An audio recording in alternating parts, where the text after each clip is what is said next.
beautifuls, welcome back to my channel. I'm in casual clothes today. Today is a very good day, but I'm going to tell you a little bit of a backstory. The other day, which was, I believe we're on Wednesday, Tuesday, I ran the gender clinic because the postman had been and gone and no letter from the gender clinic. And I was getting a little bit concerned, and the woman told me, she says, the person that told you on the phone that it will come Monday or Tuesday should come by Monday or Tuesday, shouldn't have told you that because it gets your hopes up, which it does. And she says if it doesn't come by next week, she says you need to contact us. And guess what came the next day? My letter. Let me just get rid of half of my details because I don't need you guys roughly to know a lot where I live and where my doctor is. But this is my letter, and I'm just going to cover a couple of details. And it says, there you go, Nottinghamshire Healthcare, roughly. And the latest states, basically it has my name, my doctor's thing out, and it says, dear doctor, blah blah blah, Elena, blah blah blah blah blah blah blah, date of birth and that. It says, I met Elena at the Nottingham Centre for Transgender Health on the 27th of January 2020. This is what you'll get if you are going for hormones. I don't know, but might be the same for, you know, trans man, but I'm a transgender woman. It says, I met with Elena on the 27th of January. As you know, Elena has met with some of my colleagues recently. I met with her during her first period of gender assignment in 2012. Wait. In 2012, it was clear that Elena was describing gender dysphoria, but was also clear that her wider family have all experienced a range of significant traumas, which we've had non-stop bad luck, and did not feel right at the time for her to move ahead with a full social transition role at the time. And what that means is, by a full social transition, is where you go full-time, you wear women's clothing, but I've been doing that since I was 17.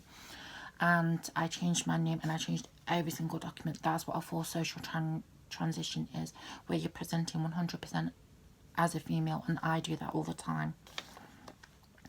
At the time, I was impressed at the work that Elena and the rest of her family have done, and the they acknowledge the ongoing traumas that the family have endured, because since 2012, a lot's gone off. We've had family members die. My nana had cancer twice. She had a stroke. A lot went off.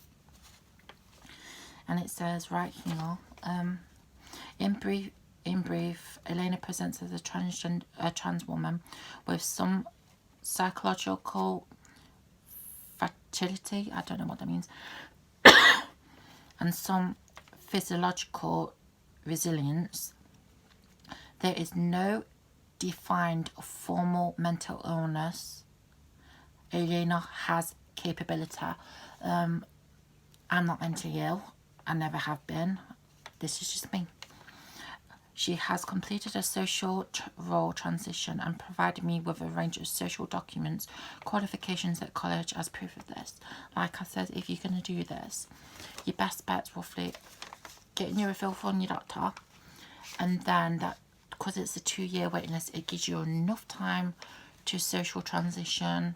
Or if you want to do it beforehand, do that, but make sure you have all your documents, and on your first appointment, give it them. I did.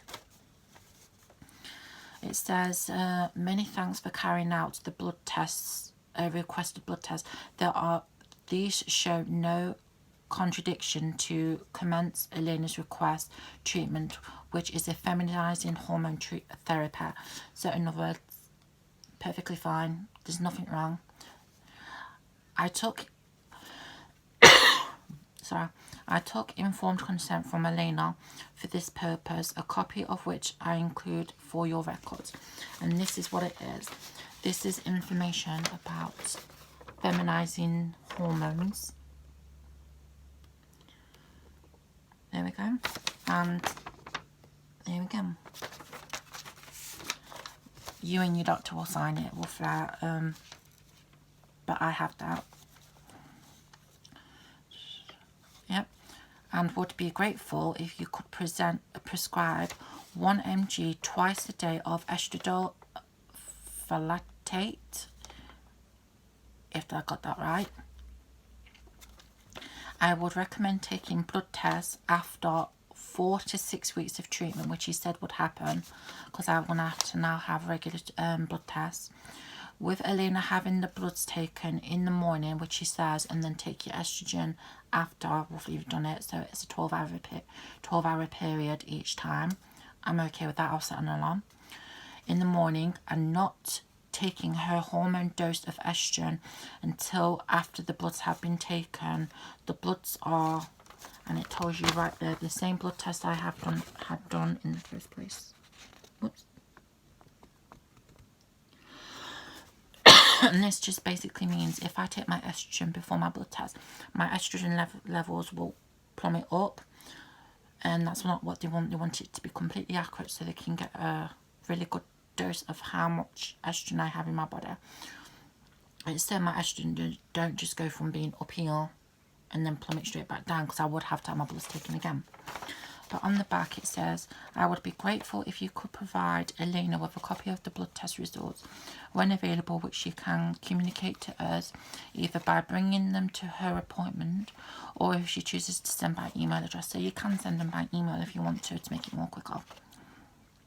At the top of the letter, our general direction of travel will be for us to review the estrogen dose on a 3-month monthly basis. So every 3 months they're going to be checking, see if I need to go up in estrogen, and testosterone's coming in a minute. 3 monthly basis, and commence with testosterone blockers after my third month. Testosterone blockers when there is an accurate estrogen in the system to protect her bones, roughly, because this stuff, you have to be aware, roughly, there are risks, but there's risks in any kind of medication you ever take. Once testosterone is blocked, we will make an application for facial hair removal funding. Elena will be seen on a 3-monthly basis by her gender clinician, I'm not saying her name, with her next appointment being on the 1st of May. We're in March, April, May. So in 2 months' time, on the 1st of May at 10 AM, I have an appointment. And it says if you have any questions, please do not hesitate to contact. Finally.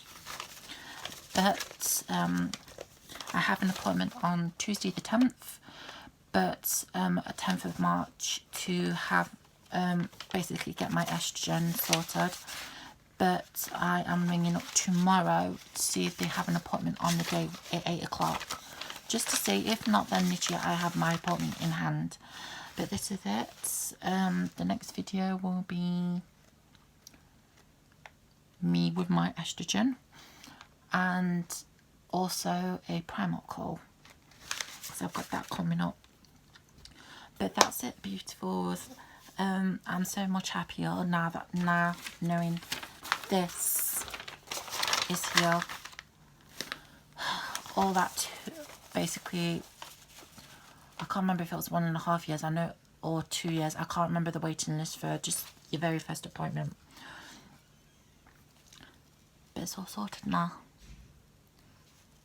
I've heard when you have your first appointment that basically once you get your estrogen and your hormones, time flies by, and so far it's going pretty fast.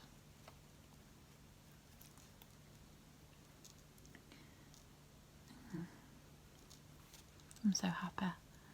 I also have a Superdrug haul coming up soon as well, because that should be here tomorrow, and I'm doing Primark shopping tomorrow as well. And I have the St. Tropica Hair Growth Vitamin coming as well. If you guys want a full in-depth video about what it's like going to the gender clinic, leave a comment down below. Because I still have